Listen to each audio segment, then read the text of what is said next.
Hi అండి. ఈరోజు నేను చికెన్ ములక్కాడ కర్రీ చేసి చూపిస్తాను చూడండి. ముందుగా స్టవ్ వెలిగించి బాండి పెట్టా, ఆయిల్ పోస్తున్నా. ఆయిల్ వేడైంది. ఇప్పుడు ఆనియన్ పచ్చిమిర్చి వేస్తున్నాను.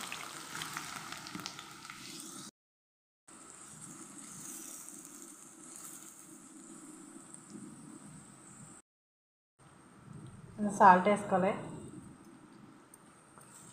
సాల్ట్ అంటే ఆనియన్ మగ్గడం కోసం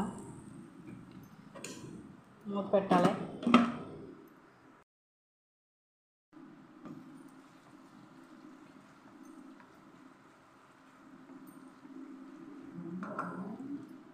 ఇంకొంచెం వేగాలి.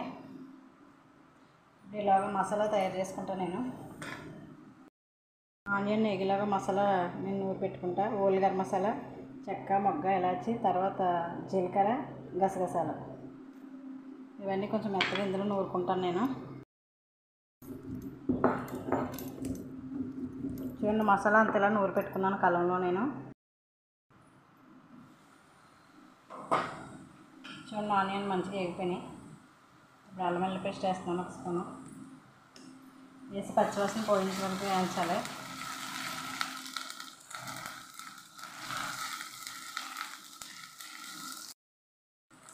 అల్లం వెల్లుల్లి పేస్ట్ ఎగిపోయింది కదా, ఇప్పుడు చికెన్ వేసేది ఇందులోనే.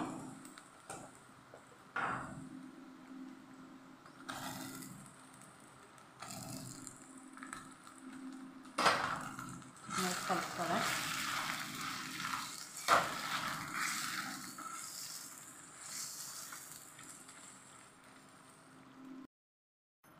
ఇప్పుడు ఇందులో పసుపు కూడా వేసుకోవాలి.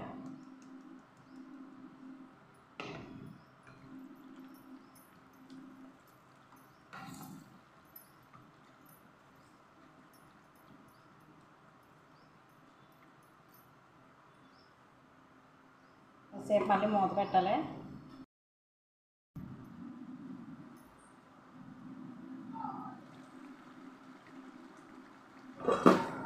రెండు వాటర్ అంతా ఎలా వస్తుంది చికెన్లోని. ఇది బాయిలేరే, కాకపోతే కాల్పించుకొచ్చారు.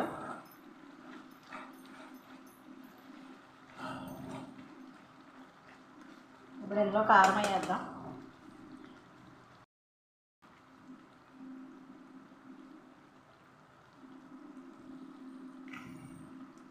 ఒక 2 స్పూన్లు కారం వేస్తున్నాను నేను. 1 స్పూన్ ధనియాల పొడి, సాల్ట్ ఇందాక వేసాం కదా, మళ్ళీ కొంచెం సాల్ట్ కూడా వేస్తున్నాం. వేసి ఇవన్నీ కలుపుకోవాలి.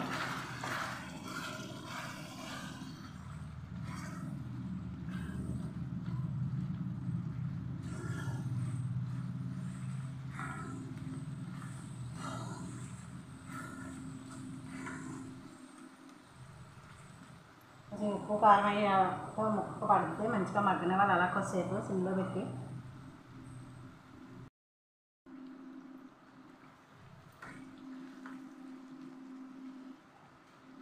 ఇప్పుడు ఇందులో మసాలా కూడా వేసుకోవాలి. నేను ఊరబెట్టుకున్న మసాలా.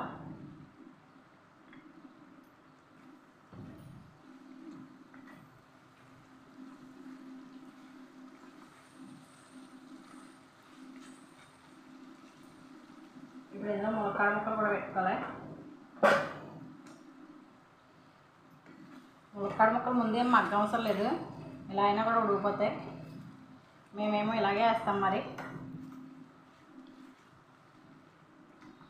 ఇలా కూడా చాలా బాగుంటుంది కర్రీ. నేను టమాటా కట్ట వేయను. టమాటా మీకు ఎవరికైనా కావాలంటే వేసుకోవచ్చు.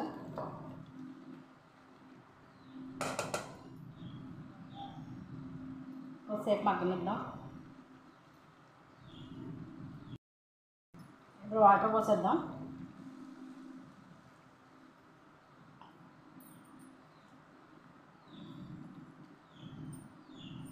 కొన్ని వాటర్ పోస్తున్నా.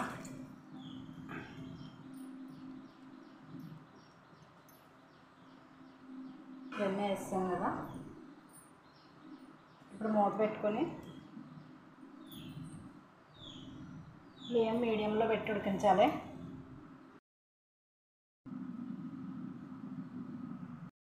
ఇక్కడ చికెన్ కూర రెడీ అవుతుంది. ఇక్కడ రైస్ రెడీ అయిపోయింది. ఇలా రైస్ కుక్కర్లో ఎలా పెడతాను గిన్నెలు వేసి. చూడండి, మంచిగా అయింది రైస్. ఇప్పుడు కూర కూడా అయిపోతే చూద్దానండి. చూడండి, మూత తీసాను. కర్రీ అంతా రెడీ అయిపోయింది. ఇలా నూనె పైకి తేలేంత వరకు ఉడికించుకోవాలి. ఇందులో కొత్తిమీర కూడా వేసుకోవాలి.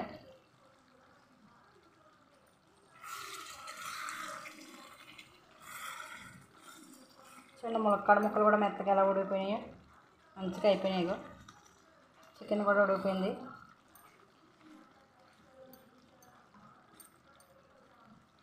ఒకసారి ఇలా కూడా చేసుకోండి మీరు. ఈ కర్రీ చాలా బాగుంటుంది. టేస్ట్ అయితే రైస్లోకి బాగుంటుంది మంచిగా. స్టవ్ ఆపేస్తున్నాం. డిష్లోకి తీసుకుందాం. డిష్లోకి తీసుకున్న చికెన్ ములక్కాడ కర్రీ రెడీ అయిపోయింది. నచ్చితే మీరు కూడా ఇలా చేసుకోండి. మా ఛానల్ సపోర్ట్ చేయండి.